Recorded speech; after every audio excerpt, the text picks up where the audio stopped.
এরপরটা সিনেমাটিকভাবে দেখি। নারদ চলে গেছে। সকালবেলা সরোবর প্রান্তে যুধিষ্ঠির একা দাঁড়িয়েছে, খুবই চিন্তিত মুখে। মনের মধ্যে চলছে দ্বন্দ্ব। রাজধর্ম কাকে বলে, রাজস্ব যজ্ঞ করতে হবে, এই কনফিউশনে উনি একা একা হেঁটে বেড়াচ্ছেন। হংস এবং দিবককে কেউ হারাতে পারে না। হংস, দিবক এবং জরাসন্ধ মিলে একদম মানে যেটাকে বলে নাক মে দাম করে রেখেছে সবার। প্রচুর লোককে, প্রায় 86 জন রাজাকে বন্দি বানিয়ে রেখে দিয়েছে মগধে। যে ভীম ছাড়া নাকি ওকে কেউ হারাতে পারবে না, 86 জন রাজাকে বন্ধ করলে কে এটা বলে। আচ্ছা, let's tell you a story. Jarasandha flashback. তিনি একজন সাধুর কাছে গেলেন, মুনির কাছে, চণ্ড কৌশিক। তিনি তখন একটা বললেন যে দেখো, একটা উপায় আছে, সেটা হলো এই নাও একটা আম। হ্যাঁ, এটা কিন্তু পুরো একদম সিরিয়াল মার্কা লেখা হয়েছে। হ্যাঁ, যে ও আম গাছের তলায় বসেছিল, গিয়ে পুরো কেঁদে কেটে যে সবই তো ভালো হয়েছে, আমার শুধু সন্তান নেই। ওনারা চুপচাপ ঘ্যান করে ডম করে আম পড়লো, এই না, এরকমই হয়েছে। এটা পুরো লেখাই এরকম। কি বলবো বলুন। আম একটা, রানী দুটো, বহুত না ইনসাফি। তো এবার জরা ওদিক দিয়ে যাচ্ছিল, আর এই টুকরোকে কি করে এইভাবে নিয়ে, মানে দুটোকে নিয়ে এইভাবে জাস্ট এরকম টাচ করে করে, যেটা হয় হলো ওখান থেকে একটা বাচ্চা মানে বিরাট স্বরে, গর্জনের স্বরে কেঁদে ওঠে। তো সেই এবার কুলরাক্ষসী জরা, এবং এই যে এটাকে সিন্ধন করলেন বা সন্ধি করলেন, এই জন্য তার নাম জরাসন্ধ। যুধিষ্ঠির বলে, ওয়াও, নাইস স্টাফ। আমি হলাম ঋষিকেশ কৃষ্ণ, আর এই দুজন হলো পাণ্ডুপুত্র। আমরা তোমাকে যুদ্ধে হবা। দুজন মিলে যথারীতি ভীম আর জরাসন্ধ যুদ্ধ করছে, না ক্রুদ্ধ হুঙ্কার, এ ওকে একটু বেষ্টন করছে, ও ওকে ফেলে দিচ্ছে, ও ওকে ধবি প্রসাদ দিচ্ছে, এইসব হচ্ছে আর ভীম একেবারে বোঝা যায় ওরে একদম মানে মোটিভেটেড হয়ে যায়। 100 বার হাওয়ায় ঘুরিয়ে ভূমিতে ফেলে গর্জন করতে লাগলো, এবং গর্জনগুলো 2 পা ধরে টেনে ভেঙে ফেলে দিল দুদিকে। জরাসন্ধের আর্তনাদ আর ভীমের চিৎকার, এই দুটো শুনে মোটামুটি মগধবাসী আর কি, মানে এটা কি হচ্ছে ভয়টয় পেয়ে গেল। বেশ কিছু স্ত্রীদের গর্ভপাত হয়ে গেল, এতটাই মারাত্মক ভাইব্রেশন তার। বিশেষ করে শ্রীকৃষ্ণকে বললো যে আপনি তো মানে আপনারা যা করলেন আমাদের জন্য, তো সারা জীবনে কি করতে হবে বলুন। বলছে দেখুন, this was A part of election campaign. আমাদের রাজস্ব যোগ্য আছে, তো বেশ কিছু এমএলএর ভোট দরকার ছিল। আপনারা যেটা করবেন এখন, বিনা শর্তে সাপোর্ট।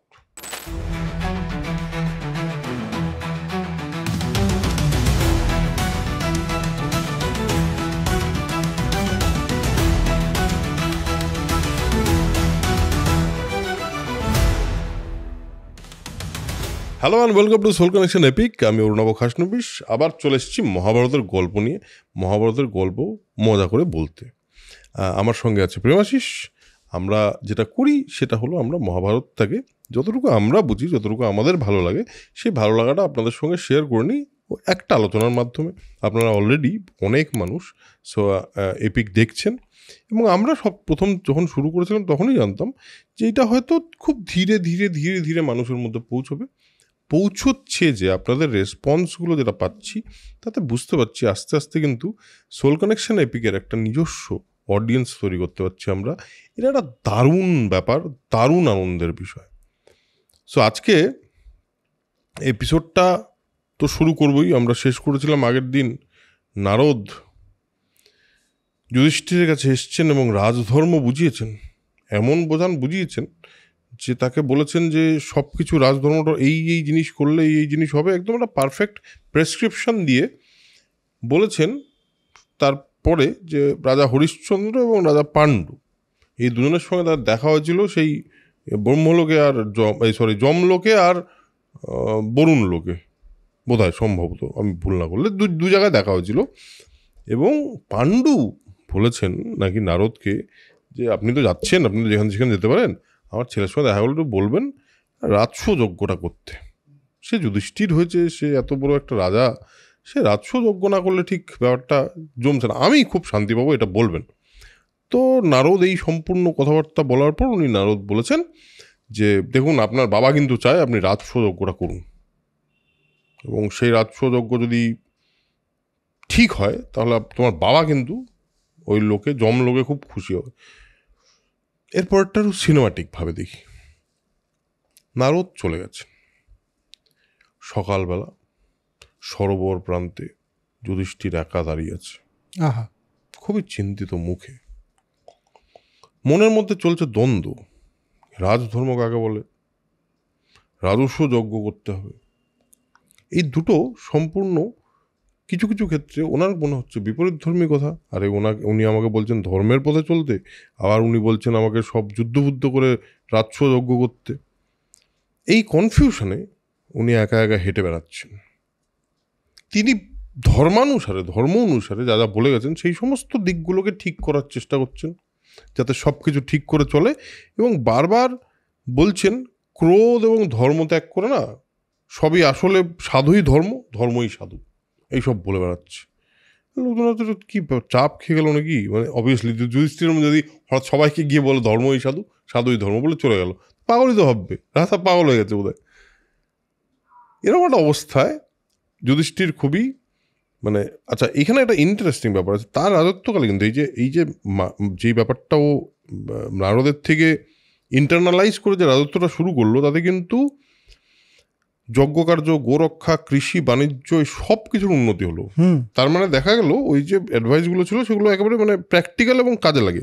তেজারতি এইসব প্রচণ্ড, আর কোনো মিথ্যাচার কিন্তু পুরো যজ্ঞে শোনা যাচ্ছে না, এবং তার পুরো রাজ্যে নাকি মিথ্যাচার শোনা যাচ্ছে না এক ফোঁটাও। সব তো ঠিকই চলছে, কিন্তু যুধিষ্ঠিরের মধ্যে ওই দোনামোনাটা চলছে রাজস্বযজ্ঞ নিয়ে। ও কিন্তু ভেবেই যাচ্ছে যে রাজস্বযজ্ঞটা কি করা যাবে, মা ভ্রাতা সবাইকে আর মন্ত্রী টন্ত্রী ওর যা অ্যাডভাইজার, এরা তো সব অ্যাডভাইজার, তাদেরকে ডেকেছে, অ্যাডভাইজারদের ডেকে একটা মিটিং করেছে। বলছে শোনো, অনেকদিন ধরে আমার মনে একটা অসুবিধা চলছে, রাজস্বযজ্ঞটা কি করা উচিত হবে কি উচিত হবে না বলো তো। সবাই মিলে ওকে বলে যে দেখুন, আপনি সম্রাট হওয়ার একটা যোগ্য মানুষ, আপনি এরকম একটা রাজত্ব চালাচ্ছেন অলরেডি, তো আপনার চেয়ে যোগ্য মানুষ তো এই মুহূর্তে কেউ নেই। তো এই সময় যদি আপনি রাজস্বযজ্ঞ না করেন তো কে করবে? আর আপনার কিন্তু করা উচিত। আপনি বিশ্বগুরু হতে পারেন, একদম আপনি বিশ্বগুরু নিশ্চয়ই হতে পারেন। আর সেই সময় বলে যে আচ্ছা ঠিক আছে তাহলে, কিন্তু যুধিষ্ঠির এই তাহলেতে আটকে যায়। তাহলেতে আটকে গিয়ে যুধিষ্ঠির বলে না, I need the main advice.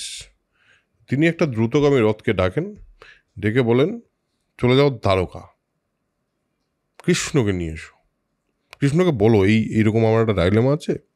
কৃষ্ণর কাছে দ্রুতগামী রথ গিয়ে পৌঁছয়, এবং সেই রথে কৃষ্ণ শোনার সঙ্গে সঙ্গে বোঝে যে এই সময়টা তো আমার অ্যাডভাইস দরকারই, এবং কেন দরকার তা আমরা একটু পরেই জানতে পারবো।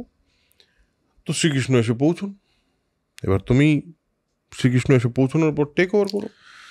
তো শ্রীকৃষ্ণ এসে পৌঁছানোর পরে প্রথমত যুধিষ্ঠির বলে দেখো, আমি অনেক শুনলাম, রাজস্বযজ্ঞ আমার করার ইচ্ছেও আছে, কিন্তু আমি মনস্থির করতে পারছি না, তোমার থেকে আমি অ্যাডভাইস চাই। এবং কি হয় যে রাজা হলে পরে কিছু লোক খুশি করার জন্য সব ভালো ভালো কথা বলে, আর কিছু লোক আমার বন্ধুস্থানীয়, তারা আমার কোনো দোষই দেখতে পায় না। আমি এইসবের বাইরে আমার মনে হয় তুমি একমাত্র অ্যাডভাইসটা ঠিকঠাক করতে পারবে। তো তুমি আমাকে বলো তো কী ব্যাপার, আমার কি রাজস্বযজ্ঞ করা উচিত কি উচিত নয়, এবং করলে কিভাবে ব্যাপারটা এগোয়। তো কৃষ্ণ বলে যে দেখো, রাজস্বযজ্ঞ করবার সমস্ত গুণাবলী তোমার মধ্যে রয়েছে, এবং তুমি সম্রাট হতে যোগ্য মানুষ, কিন্তু একটা কিন্তু আছে ব্যাপারটার মধ্যে। কি কিন্তু? বলছে যে মূলত তো আমাদের ক্ষত্রিয় বংশ সব একই জায়গা থেকে এসছে, ওই পরশুরামের সময় থেকে ইক্ষ্বাকু বংশ, সূর্য বংশ, এই সমস্ত আইলা এবং ইক্ষ্বাকুর বংশধরেরা সবাই যজাতির বংশধর, এই নিয়ে আমাদের সবাই ঠিকঠাকই ছিলাম। কিন্তু মগধের রাজা চতুরায়ু বা জরাসন্ধ বলে একজন আছেন, সে তোমার পথে একটা বাধা হয়ে দাঁড়াতে পারে, এবং সে ভালো লোক নয় খুব একটা। রাজা খুবই বীর রাজা, কিন্তু সে ওটা ভালো লোক নয়, কারণ তাকে প্রথমত তো হারানো খুব মুশকিল হয়ে যাচ্ছে সবার পক্ষে, কারণ তার কাছে দুজন খুব বড় বড় যোদ্ধা আছে, হংস এবং দিবক। একদম, এই হংস এবং দিবককে কেউ হারাতে পারে না। হংস, দিবক এবং জরাসন্ধ মিলে একদম মানে যেটাকে বলে নাক মে দাম করে রেখেছে সবার, প্রচুর লোককে, প্রায় 86 জন রাজাকে বন্দি বানিয়ে রেখে দিয়েছে মগধে। আর বাকিদের সাথে বিভিন্ন রকমভাবে মৈত্রী করে তার একটা বড় টিম হয়েছে আর কি। তার মধ্যে তোমার শিশুপাল এসে জয়েন করেছে। শিশুপাল হচ্ছে সেনাপতি। তারপর তোমার বাবার এক বন্ধু ছিল মেঘবাহন, সে এমনিতে তোমাদের পক্ষেই, কিন্তু এখন জরাসন্ধের কাছে হেরে গিয়ে তার সাথে মৈত্রী করে বসে আছে। একদম দক্ষিণ পশ্চিমের দিকে পুরুজিৎ তারা আছে, ছেদিরা আছে, ভাগদত্ত আছে, হ্যাঁ, এবং তার সাথে সাথে বঙ্গ, পুন্ড্র এবং কিরাত এরাও এর সাথে যুক্ত হয়ে আছে। একদম, তার মানে একটা জিনিস তো বোঝা যাচ্ছে যে বঙ্গ এবং পুন্ড্র মানে বাংলা আর কি, এটার আইডেন্টিফিকেশন হচ্ছে কিন্তু সুন্দরভাবে, এবং মগধের পাশেই যেহেতু। এবং এখানে আরেকজনের কথা বলছে, আরেকজন আছে যে আমার নাম ধরে চালাচ্ছে, মানে কৃষ্ণ বলছে আমার নাম বলে সে অমনি করে চালাচ্ছে। তো আমরা জানি যে পৌন্ড্র বাসুদেব বলে একজন ছিল। হ্যাঁ হ্যাঁ হ্যাঁ ঠিক, এটা হচ্ছে পৌন্ড্র বাসুদেব, পৌন্ড্রের বাসুদেব সে। হ্যাঁ হ্যাঁ হ্যাঁ, তো আমার নাম ধরেও চালাচ্ছে, এরা সবাই এর সাথে রয়েছে। তো এদের সাথে মিলে ব্যাপারটা হচ্ছে যে আমরা যারা যাদব বংশ, যদুবংশীয়রা মগধের ওদিকেই ছিলাম, মথুরাতে ছিলাম বেসিক্যালি। আচ্ছা, এর মগধে শুধু নেই, এ মথুরা জিতে নিয়েছে, মধ্যপ্রদেশ যেটাকে তখন বলা হতো মধ্যদেশ। তো বলছে আমরা মধ্যদেশে ছিলাম এবং আমাদের কাছে যথেষ্ট শক্তিও ছিল হারানোর জন্যে একে। আর কিন্তু একটা ব্যাপার হচ্ছে যে জরাসন্ধ যে তার 2 মেয়ে অস্থি এবং প্রাপ্তি, এদের বিয়ে হয়েছিল কংসের সাথে, যে কংস আমার মামা। এবার তুমি জানো যে কংস খুব একটা ভালো লোক ছিলেন না, এবং কংসকে আমি মেরে ফেলেছি। তারপরেই অস্থি আর প্রাপ্তি তার বাবার কাছে যায় এবং গিয়ে বলে আমাদের এগেনস্টে লড়াই করার জন্য। এবার জরাসন্ধ লড়তে আসে, কিন্তু তার যে এরকম একটা বড় একটা ফোর্স, তার বিরুদ্ধে আমরা কেউ যদুবংশীয়রা লড়াই করতে রাজি হইনি। সেজন্য আমরা পালিয়ে চলে গেছি দ্বারকায়। দ্বারাবতীতে গিয়ে আমরা ওখানে আছি, ওখানে ফোর্ট বানানো, মানে প্রায় ফোর্টিফিকেশন হয়েছে, ওখানে আমরা থাকি। তো জরাসন্ধ এরকম একটা শক্তিশালী হয়ে মগধ এবং মথুরা এই পুরো এলাকাটা সে হচ্ছে জিতে নিয়েছে। তবে মন্দের ভালো একটা কি, যে হংস আর দিবকের মধ্যে আর হয়েছে যে হংস একটা লড়াই লড়ছিল বহুদিন ধরে, খবর এলো 18 দিন ধরে লড়াই হচ্ছে, দিবক হঠাৎ খবর পেলো যে হংস নাকি মরে গেছে ওই লড়াইতে।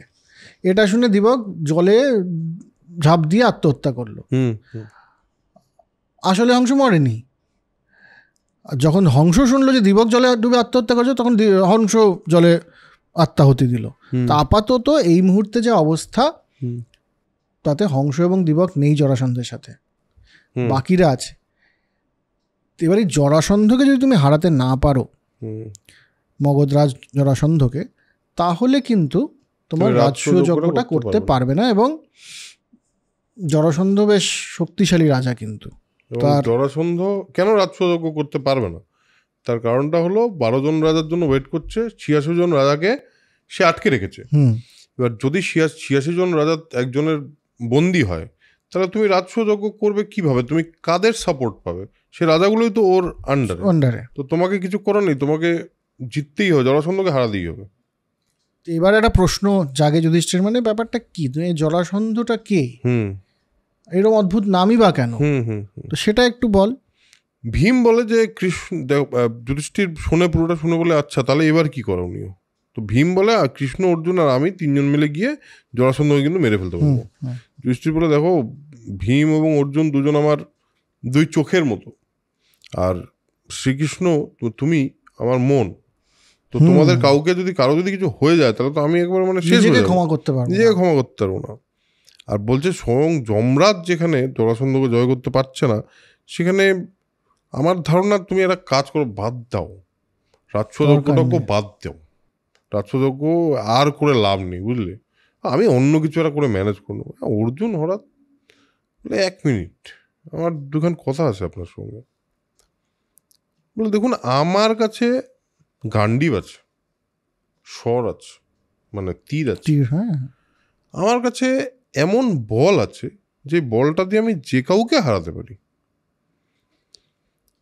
তবে আপনি যদি এখন এই শেষে এসে বলেন যে যজ্ঞফজ্ঞ বাদ দাও, তাহলে কিন্তু আমার আপনাকে খুব একটা ভালো লাগছে না। আমার মনে হচ্ছে আপনার কিন্তু এটা পরিচয় পাওয়া যাচ্ছে যে আপনার কোনো ফোকাস নেই, এটা পরিষ্কার কথা। এবং তারপর এটাতে দাদাদেরকে আপনি আপনি করে বলতো না তখন? কোথায় বলতো, মানে আমি বলছি আর কি, এটা আমি যদি যুধিষ্ঠিরকে বলতাম এইভাবে বলতাম। আপনার কোনো ফোকাস টোকাস নেই তো কী ব্যাপার, আপনি এতদিন ধরে রাজস্ব যজ্ঞের জন্য আমরা এত যে সব প্ল্যান করে আপনাকে এত কনভিন্স করলাম, হঠাৎ আপনি জরাসন্ধ বলে একটা লোককে মারা যাবে না বলে, তাও তো আপনাকে যেতে বলছি না, আমরা যাবো তো। না না, যুধিষ্ঠির বলছে আমি সম্রাট হব, আমার রাজস্ব যজ্ঞের জন্য আমি তোমাদের 3 জনের লাইফ রিস্ক হয়ে যাবে, এটা এবার অর্জুনের তারপরে কি বলে যে যেমন যজ্ঞের সংকল্প ত্যাগ করা মানে আপনার গুণহীনতা, আপনারই গুণ বলে। যদি শোনেন, যদি সিম্পল কথা শোনেন, যদি আপনার সত্যি শান্তিকামী মুনিটুনি হতে হয় তাহলে আপনি চলে যান, কাষায় বস্ত্র মানে গেরুয়া বস্ত্র পরে বা অন্য কোনো বস্ত্র পরে আপনি ব্রহ্মচারী জীবন যাপন করুন। রাজা হয়েছেন না, আমার রাজত্বের জন্য তোমাদের মরতে হবে, এইসব বলতেন কেন? মানে গেরুয়া পরে তখন আর রাজত্ব করা যেত না, না? সেটা তো করা যেত না বোধহয়। যাকে তো যাকে কিন্তু সেটা হয়েছে। এবার তখন যুধিষ্ঠির বলছে এইটা কিন্তু খুব একটা খারাপ কথা বলনি, কিন্তু আমার আলটিমেটলি কাজ কি, আমি তো রাজা, মানে এটা বলে যে আপনি রাজা, আপনি রাজত্ব করুন না, আপনার রাজত্ব লাভটা ইম্পর্টেন্ট। তখন অর্জুন তারপরেও এটাও বলে যে দেখো, হেরে যাওয়া, যুদ্ধে হেরে যাওয়া, এটা তো একটা মানে ব্যাজ অফ অনার। হ্যাঁ, ক্ষত্রিয়ের জন্য যুদ্ধ করেছি, আমি পুরো শিখলাম টিকলাম, বিরাট কোয়ালিটি আছে, আমাদের বীরত্বই নেই, কি মানে হলো? ওই যে কিছু এক্সট্রিম ট্যালেন্টের লোক থাকে না, যারা কাজ করে না ট্যালেন্টের ভারে, তাদেরকে আমি ট্যালেন্টেড লোক বলি। তাদের জীবনে মানে তারা তো ওই মানে অনেক কিছুই করলাম, কাজই করলাম না, হারলামও না জিতলামও না, কি আছে গেল, ঠিক তাই হয়। হ্যাঁ, আর কৃষ্ণ বলে দেখুন, যদি আপনি আমাকে মেন অ্যাডভাইজার ভাবেনি, তাহলে আপনাকে একটা কথা কই, অর্জুন কিন্তু খুব একটা ভুল কথা বলে নেই। বলছে যুদ্ধ না করে কেউ পরাস্ত হয়েছে এটা তো আমি শুনি নেই, আর যুদ্ধ না করে কেউ বিজয়ী হয়েছে এটাও আমি শুনি নেই, তো কথাটা তো ঠিকই। বলছে ওর বক্তব্য হলো যে বুদ্ধিমানের নীতি এই যে অতি প্রবল শত্রুর সঙ্গে ডিরেক্ট যুদ্ধ করবে না, এটা সিম্পল। আমার ধারণা আমরা ছদ্মবেশে যাব, আমাদের একটা স্কিম আছে, স্কিমটা শুনুন। বলছে যে আমরা 3 জন ছদ্মবেশে যাব, গিয়ে জরাসন্ধকে সাইড নিয়ে আসবো, নিয়ে এসে বলবো আমাদের সঙ্গে লড়ো। জরাসন্ধ বীর লোক, বীর মানুষ, সে নিজের বল অনুযায়ী দেখবে যে আমার আর অর্জুনের সঙ্গে যুদ্ধ করা ওর সাজে না, কাকে চুজ করবে? ভীমকে। আপনি জানেন ভীমকে, বৃকোদর, সে তো বিরাট মানে বলশালী। আমার ধারণা ভীমকে তো জরাসন্ধকে মেরে দেবে।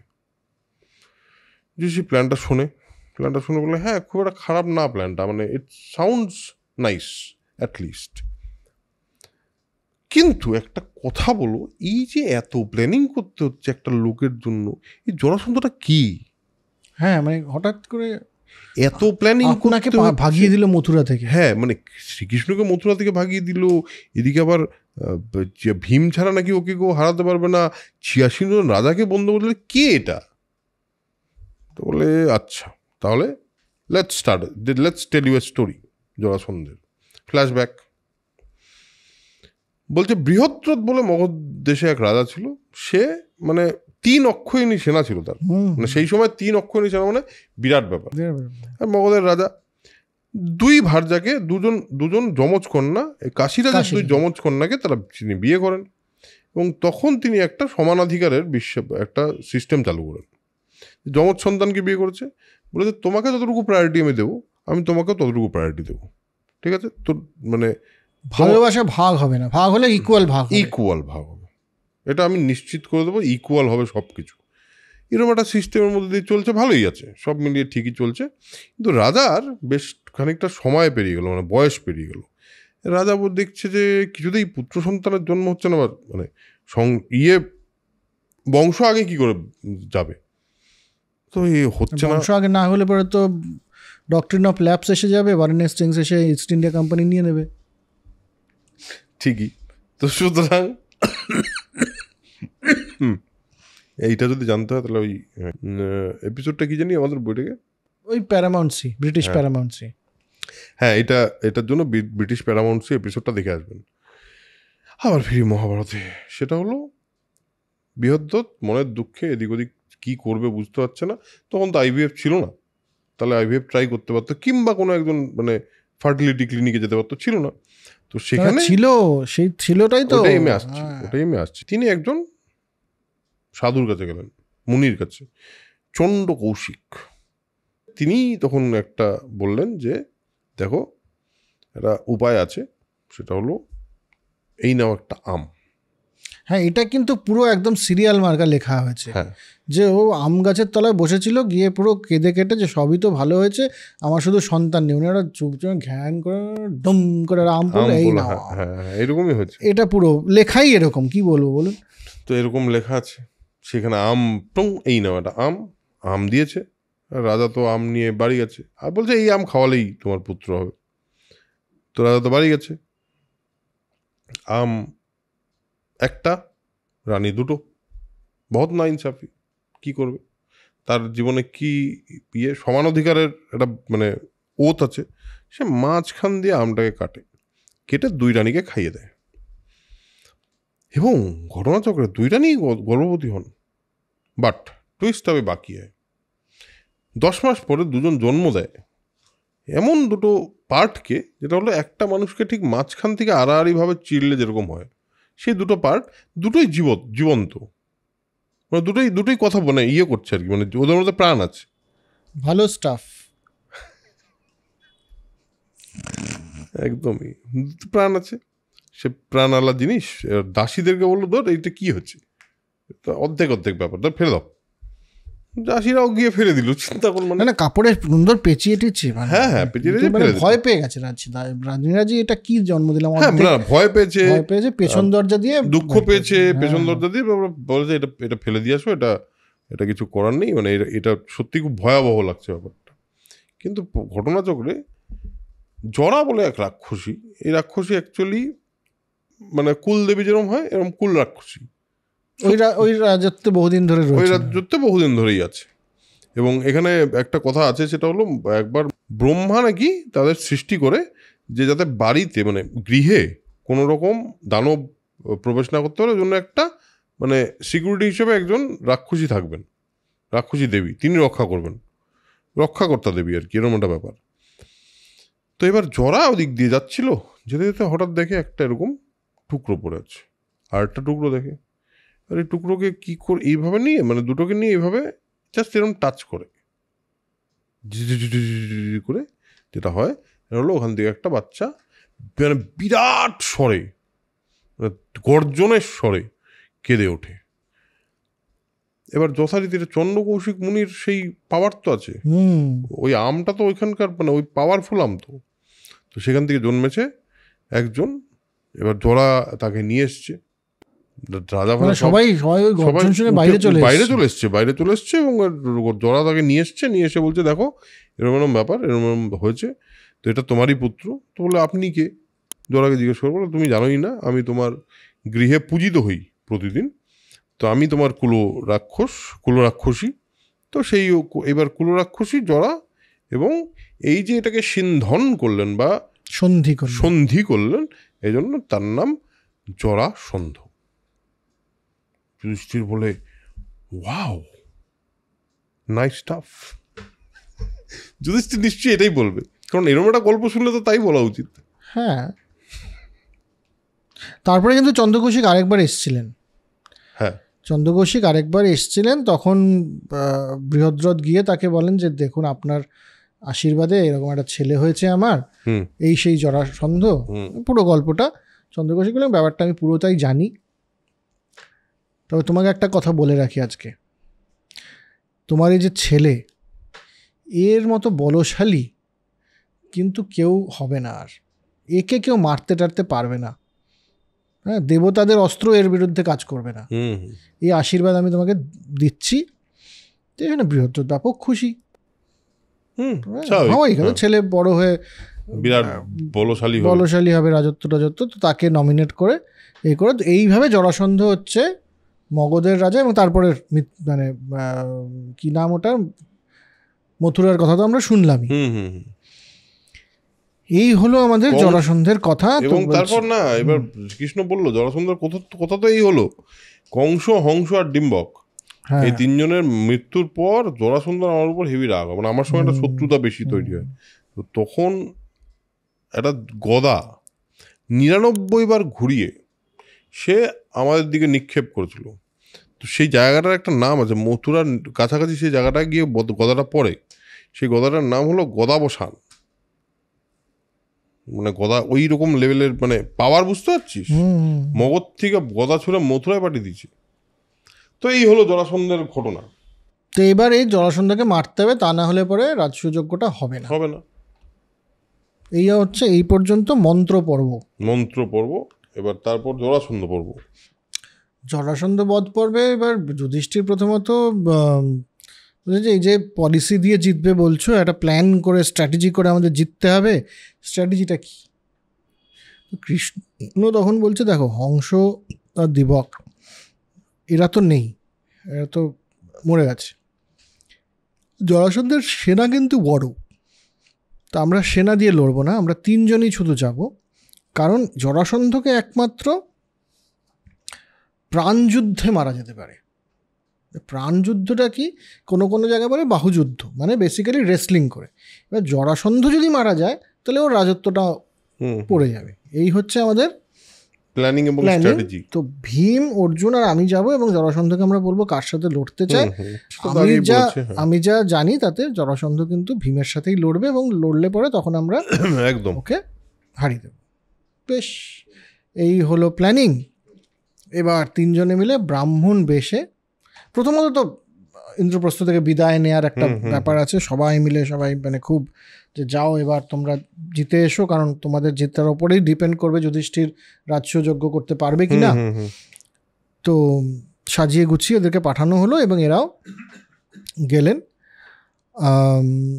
ব্রাহ্মণ বেশে এরা যাচ্ছেন মগধের দিকে। তো এবার এখানে ইন্টারেস্টিং যে ওই ইন্দ্রপ্রস্থ থেকে মানে আজকের দিল্লি, সেখান থেকে মগধ অবধি পৌঁছতে তারা কি কি জায়গা ক্রস করলেন সেটা বর্ণনা আছে। তাহলে পরে বোঝা যায় যে জিওগ্রাফিক্যাল, আমরা আগেও একবার বলেছি যে ভারতবর্ষের জিওগ্রাফিটা কীরকম। যেমন ধর বলছে যে গণ্ডকী, সোন, এই নদীগুলো তারা পার হচ্ছেন, এটা অ্যাকচুয়ালি পরে ওদিক থেকে আসতে গেলে পরে। তারপর কোশাল কিংডম এবং মিথিলা রাজ্য পার হচ্ছেন, এটাও পরে। এবং পার হচ্ছেন এখানে অদ্ভুত একটা যে চর্মনাবতী পার হচ্ছেন, যেটা হচ্ছে চম্বল, সেটা ঠিক মিলছে না, কিন্তু গঙ্গা এবং সোন পার হচ্ছেন। পার হয়ে এরা মগধের কাছে এসে পৌঁছলেন। মগধের কাছে এসে দেখা গেল যে মগধ রাজ্যটা 5টা পর্বত দিয়ে ঘেরা, এবং মগধের ক্যাপিটালটা হচ্ছে গিরিব্রজ বা রাজগৃহ বা রাজগীর, যেটাকে আজকে আমরা বলি আর কি। তো কৃষ্ণ দেখাচ্ছেন অর্জুন এবং ভীমকে যে দেখো এই হচ্ছে মগধ রাজ্য, এই 5টা পর্বত দিয়ে ঘেরা রয়েছে এবং এর মাঝখানে গিরিব্রজ বা রাজগৃহ যেটা, এটা হচ্ছে এদের ক্যাপিটাল, এখানে আমাদের যেতে হবে। এবং এটাও একেবারে মানে গেট ফেট দিয়ে এমনভাবে সিকিউর করা আছে, আমি এমনি ঢুকতে পারতাম না, ব্রাহ্মণ বেশে আমরা ঢুকে যেতে পারব। তো এই বর্ণনা হলো, এবং এরা এবার যাচ্ছেন মগধে ঢুকতে। ব্রাহ্মণ বেশি ঢুকতেন, দেখছেন রাজপথের ওপরে হাতির ওপরে জরাসন্ধ বসে রয়েছেন, আর সমস্ত ব্রাহ্মণরা তাকে প্রদক্ষিণ করছেন, আরতি টারতি টাইপের হচ্ছে আর কি। তো এরা যেতে যেতে জরাসন্ধের ব্রাহ্মণ স্নাতক হিসেবে গেছেন এরা। তো এরা মালা টালা পরা, চন্দন পেস্ট মানে চন্দনের প্রলেপ দেয়, এই অবস্থায় এরা গিয়ে পৌঁছলেন প্যালেসে। কি হলো তারপর? হ্যাঁ, প্যালেসে তো পৌঁছেছে। প্যালেসে পৌঁছে দেখেছে 3-4টে মানে মহল অতিক্রম করে সে জরাসন্ধ সেই সময় জরাসন্ধের কাছে এসে পৌঁছলেন। বললেন, রাজা আপনার স্বস্তি এবং কুশল কামনা করি। জরাসন্ধ তখন একটা ব্রতচারণের জন্য উপাচার করছে। তো তিনি আগন্তুকদের দেখে বললেন, নাকি আপনারা কে? এবার যথারীতি তো জরাসন্ধ তো মানে রাজা, তো আলটিমেটলি ব্রাহ্মণ এসছে, ওই যা অর্ঘ্য প্রদান করা সেগুলো দেয়। বললো, বলছে আপনাদের দেখে তো মনে হচ্ছে আপনারা মানে আপনাদের চন্দন লাগান, চন্দন লেপা, এদিকে মালা ফালা পরে আছেন, পোশাকও ব্রাহ্মণদের মতো, কিন্তু আপনাদের বাহুতে ওই হাতের ওই জায়গাটায় ধনুর গুণের মানে ওই যে ওই ধনুক টানলে যে ইয়ে হয় ওইটা দেখতে পাচ্ছি। ভালো চোখ ছিল কিন্তু। বলছে সত্যি বলুন তো আপনারা কে, আর চৈতক পর্বতের শৃঙ্গ ভেঙে টেঙে আপনারা অন্য দিক দিয়ে কেন, প্যালেস গেট দিয়ে ঢুকলেন না কেন? প্যালেস গেট দিয়ে না এরকম পেছন দিক দিয়ে কেন এলেন আপনারা কে বলুন তো? আমি কিন্তু মানে ভালো ঠেকছে না। আপনাদের যথেষ্ট অর্ঘ দিয়েছি আমি অলরেডি। ও অর্ঘটা অ্যাকসেপ্ট করলেন না কেন? হ্যাঁ বললো অর্ঘ দিলাম আপনাকে, আপনারা অ্যাকসেপ্ট করলেন না, ব্যাপারটা তো ঠিক লাগছে না। গুরুগম্ভীর কণ্ঠে কৃষ্ণ বলল যে দেখো, ক্ষত্রিয়, বৈশ্য এবং ব্রাহ্মণ 3 জাতি চাইলে চন্দন এবং মালা ধারণ করতে পারে, এটাতে তুমি কিন্তু আমাদের কিছু বলতে পারবে না। বলছে আমরা ক্ষত্রিয়, সেজন্য আমরা বেশি কথা বলি না। আমাদের যদি চান আপনি তাহলে বাহুবল দেখাতে পারি।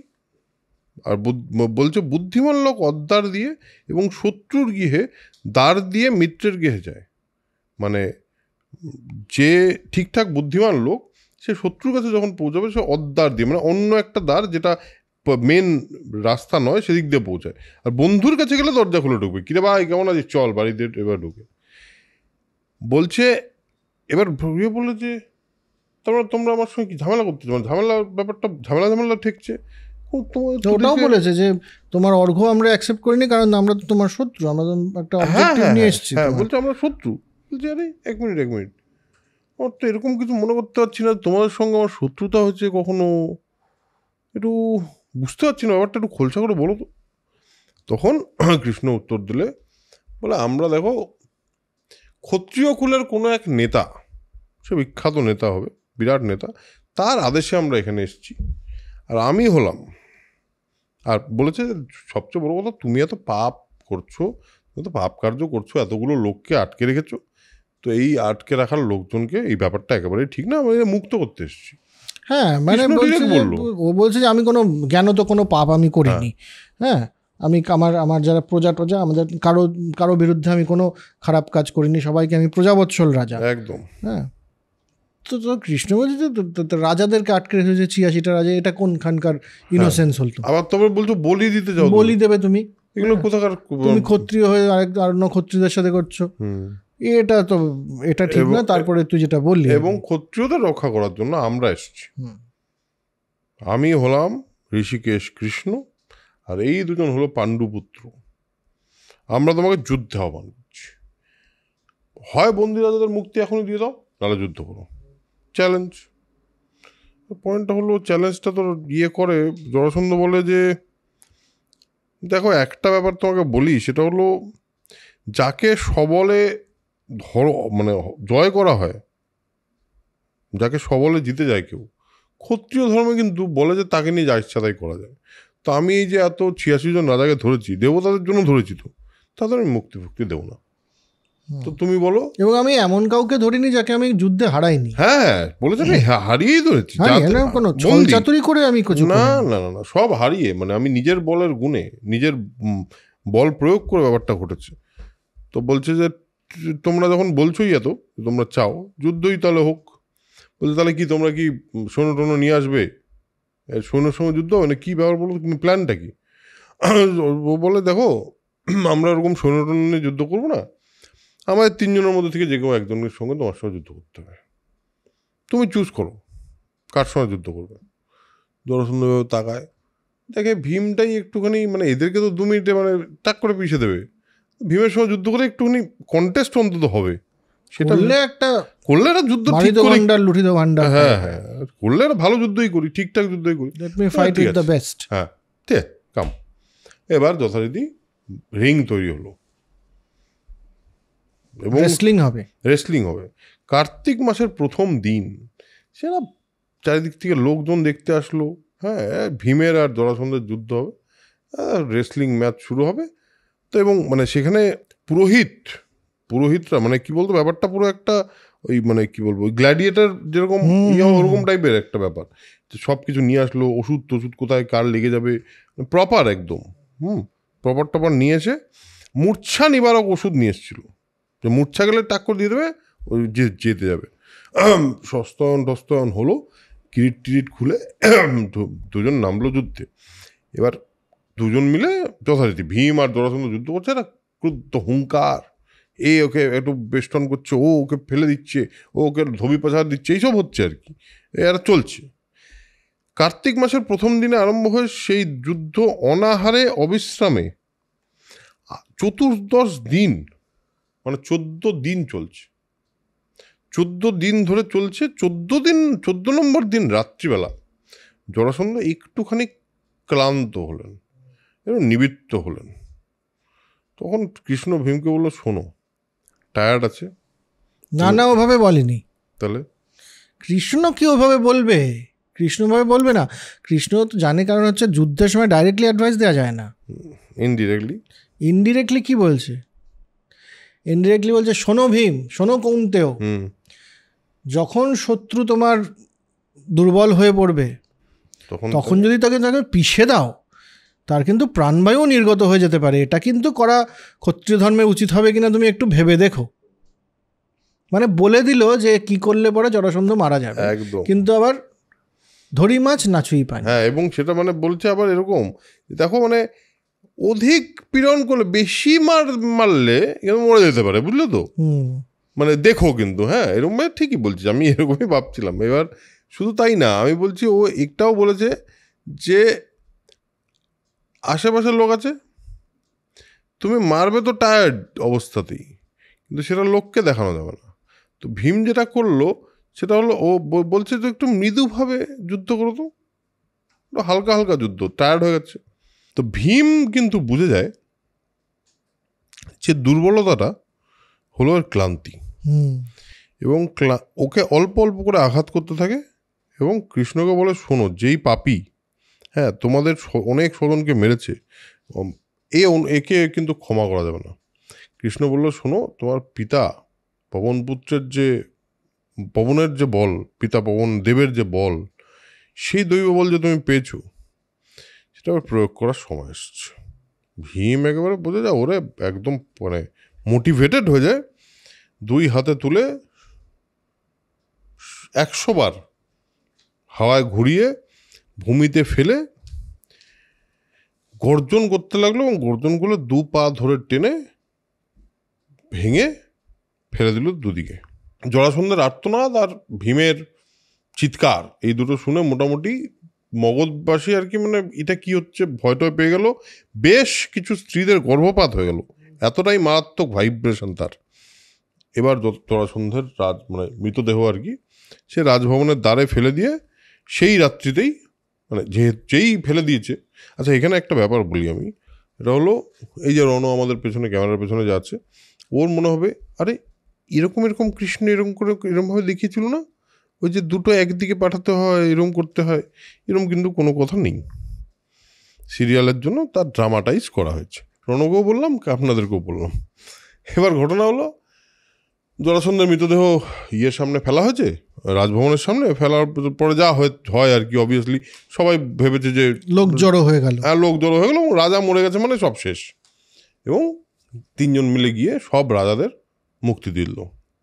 রাজারা সব বেরিয়ে বলছে, আরে তো মানে আমরা তো বলির জন্য নিজেদেরকে প্রিপেয়ার করে রেখেছিলাম, আর আমাদের সঙ্গে যে এটা হতে পারে এটা তো ভাবতেই পারছি না। আপনারা, বিশেষ করে শ্রীকৃষ্ণকে বললো যে আপনি তো মানে আপনারা যা করলেন আমাদের জন্য, তো সারা জীবনে কী করতে হবে বলুন। বলছে, দেখুন, this was A part of election campaign, আমাদের রাজস্ব যোগ্য আছে, তো বেশ কিছু এমএলএর ভোট দরকার ছিল। আপনারা যেটা করবেন এখন, বিনা শর্তে সাপোর্ট। মহারানীর একটা সিনের মতো লাগলো না ওটা শুনতে? তাই কিন্তু এটা বলে যে বিনা শর্তে যুধিষ্ঠিরকে সাপোর্ট করতে। যুধিষ্ঠির কিছুদিন পরে রাজসূয়যজ্ঞে নামবে, হ্যাঁ, সাধারণ নির্বাচন, তখন আপনারা সবাই সাপোর্ট করবেন। শুধু এইটুকুই কাজ আপনাদের যে প্রাণ ভিক্ষা দিলাম, এটার কারণ হলো এটা। ওরা বলে কোনো অসুবিধা নেই আমাদের, আমরা একেবারে 100% যুধিষ্ঠির মানে ভালো রাজা, আমরা যতদূর জানি সাথে আছি, কোনো অসুবিধা হবে না, যখন লাগবে আমরা মানে ভাই তেরা সাথ হোগা টাইপের, এরকম বলে দিয়েছে। হ্যাঁ, এই সময় জরাসন্ধের পুত্র সহদেব ওর নামও সহদেব। সে এসে আবার কিন্তু শ্রীকৃষ্ণকে বেশ প্রণাম করে তার একেবারে কৃতাঞ্জলি পুটে প্রণাম করলেন, করে টোরে তাকে মগধের এই মানে আমাদের শ্রীকৃষ্ণ তার তাকে বললেন, তুমি চিন্তা করো না, তুমি ভালো লোক বলেই আমার মনে হচ্ছে, তুমি একটা কাজ করো, তুমি সিংহাসনে বসো, আমি সেটার পারমিশন দিচ্ছি। তো তুমি সিংহাসনে বসিয়ে টসিয়ে ওরা ফিরে আসলো যুধিষ্ঠিরের কাছে। যুধিষ্ঠির বলে, কী হলো বলো। হ্যাঁ, পুরো গল্পটা বলেছে। আবার আপনাদের পুরো গল্পটা আমি বলছি না, কিন্তু এই পুরো গল্পটা আবার শ্রীকৃষ্ণ অর্জুন আর ভীম নিশ্চয়ই, তারপর যেন কী হচ্ছে, আর বলছে হ্যাঁ তা আর এরকম হয়েছে গল্প, এরকম গল্পই তো হয় জেনারেলি। এবার যুধিষ্ঠির বললো ঠিক আছে, সব রাজারা আসলো, রাজারা এসে বললো আমাদের পুরো ফুল সাপোর্ট আছে। রাজাদের বললো যে ঠিক আছে, তোমরা একটুখানি কয়েকদিন একটু জিনিসপত্র তোমরা নাও, তারপর নিজের রাজ্যে তাদের ফিরিয়ে যেতে বললো। এবং এখন যেই প্রবলেম ছিল সেই প্রবলেম তো সলভড। এবার নেক্সট পর্ব কি? দিগ্বিজয় পর্ব। মানে পাণ্ডবরা এখন চারিদিকে সারা দেশ জুড়ে দিগ্বিজয় করবে এবং রাজস্বযজ্ঞ ঘটবে। এবং ওই চক্রবর্তী, রাজ চক্রবর্তী যে বলে, মানে সমস্ত ভূখণ্ডের যে রাজা, তো সেরকম একটা জায়গায় তো নিশ্চয়ই যুধিষ্ঠির পৌঁছবে, আমরা সবাই জানি। তো আজকে আমরা জরাসন্ধের পর্ব বললাম, এবং শুধু বললাম না, আপনারা তো জানেন না যে আমরা সকাল থেকে এটা নিয়ে 4 নম্বর এপিসোড শ্যুট করছি। সুতরাং আমাদের মধ্যে যদি একটু টায়ার্ডনেস উকি দেয়, নিজেও গুণে ক্ষমা করে দেবেন প্লিজ। সো আজকের এপিসোড এখানেই শেষ করি আমরা। হ্যাঁ, আর পারছি না, পরের দিন আরেকটু ভালো করে গল্প শোনানোর চেষ্টা করব। হ্যাঁ, 11:15 বাজে, বুঝলেন, রাত্রি। আপনারা কখন শুনছেন আমি জানি না, বাট এখন এই মুহূর্তে যখন শ্যুট হচ্ছে 11:15 বাজে। পেছনে রণর ঢুলু চোখ দেখতে পাচ্ছি, প্রেমাশিসেরও অয়ন্ত ঘুমিয়েই পড়েছে, ঘুমিয়েও পড়েছে, দেবু মোটামুটি জেগে আছে এখন অবধি। সো সুতরাং what ever that is, but আমার মনে হয় যতটা সম্ভব চেষ্টা করলাম যে সম্পূর্ণ এনার্জি দিয়ে আপনাদের গল্পটা বলার। হোপফুলি আপনাদের গল্পটা নিশ্চয়ই, মানে এই পর্বটা নিশ্চয়ই ভালো লেগেছে। কেমন লেগেছে? আমি না কয়েকটা কমেন্ট দেখলাম, কয়েকজন বলেছেন খুব সম্মান দিয়ে কথা বলতে হবে। ও আচ্ছা, একজন আবার লিখেছে যে কৃষ্ণ বলবেন না, শ্রীকৃষ্ণ বলবেন। হ্যাঁ, এটা একজন লিখেছে। হ্যাঁ, এটা আমি বলতেই যাচ্ছিলাম। আমি তাকে এবং সবাইকে বলে যে যেই দিন ব্যাসদেব এবং কৃষ্ণদ্বৈপায়ন শ্রীকৃষ্ণ লিখবেন মহাভারতে, আমরাও সেদিন শ্রীকৃষ্ণ বলবো। ঠিক, একদম। উনি কৃষ্ণ লিখেছেন তাই আমরা কৃষ্ণ বলছি। রাইট। যেখানে কৃষ্ণ কথাটার মধ্যে শ্রী পাঠটা হচ্ছে রাধা, কৃষ্ণ হচ্ছে নাম। রাধা কৃষ্ণকে শ্রীকৃষ্ণ বলা হয়। তো এই আর কি। আর সম্মান মানে যদি না হতো বইটার প্রতি বা মহাভারতের প্রতি, যদি ভালোবাসা না থাকতো, তাহলে পরে তো ঘরের খেয়ে বনের মোষ তাড়িয়ে সপ্তাহের পর সপ্তাহ ধরে মহাভারত পড়তাম না। সত্যি ভালো, এটা অনেক বড় একটা ব্যাপার, মানে আর কি, মানে দুঃসাহসের কাজ আমরা করছি। একদমই তাই। সেই ভালোবাসাটা সম্পূর্ণ আছে, কিন্তু ওই যে অরুণাভ যেটা বলে আর কি, যে ধর্মগ্রন্থ এটার মধ্যে একেবারে গদগদ হয়ে গাঁদা ফুল হাতে নিয়ে, হাতে দুব্বা নিয়ে ওই মহাভারতটা শোনার লোক বা পড়ার লোক আমরা নই, একেবারেই নই। এবং আমি বলছি ওই যেটাও বললো একেবারেই ঠিক। কৃষ্ণ মানে কৃষ্ণ, তিনি একজন চরিত্র। তিনি আমার কাছে প্রচণ্ড ইন্টারেস্টিং একজন চরিত্র, যে নাকি প্রত্যেকটা পয়েন্টে এই গল্পটার মধ্যে ঢোকেন এবং ঢুকে ক্যাটালিস্ট হিসেবে বিভিন্ন কাজ করেন। আমরা যুধিষ্ঠিরকে যুধিষ্ঠির বলছি, কৃষ্ণকে কৃষ্ণ বলবো না কেন, যখন ব্যাসদেব কৃষ্ণকে কৃষ্ণই বলছেন? আমার কাছে ঈশ্বর আর মহাভারত সম্পূর্ণ দুটো আলাদা বিষয়। এই সেগ্রিগেশনটা যখন আমার কাছে আছে, আশা করি আপনাদের কাছেও থাকা উচিত। এই বলেই আজকের এপিসোড শেষ করি। দেখা হবে পরের এপিসোডে। ততক্ষণের জন্য spread knowledge, spread positivity, because knowledge is power and positivity is everything. দেখা হচ্ছে পরের এপিসোডে। টাটা।